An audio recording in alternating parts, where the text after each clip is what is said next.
Pour comprendre l'absorption acoustique dans une pièce, il faut commencer par rappeler qu'il existe deux types de matériaux. Les matériaux réverbérants tels que le béton, le carrelage, les vitres, des matériaux plans et denses.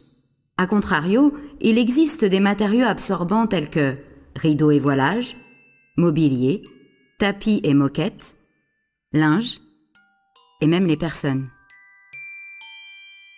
Parlons maintenant de la propagation de l'onde sonore. Pour faciliter la compréhension, imaginons un billard.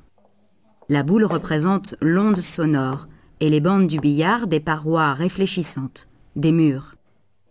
On comprend ainsi le mode de propagation de l'onde sonore par une suite de réflexions sur ces surfaces planes.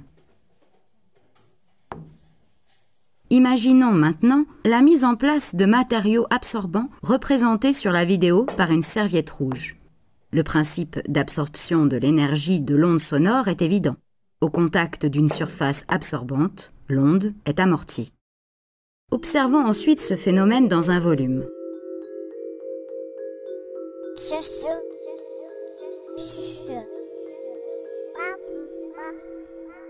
Lorsque plusieurs personnes émettent du bruit dans une pièce, la pression acoustique peut augmenter rapidement, en rendant la compréhension difficile, voire impossible. À partir du seuil critique de 72 décibels apparaît ce qu'on appelle l'effet cocktail, seuil au-dessus duquel la pression acoustique devient insupportable, où l'on ne peut plus se comprendre.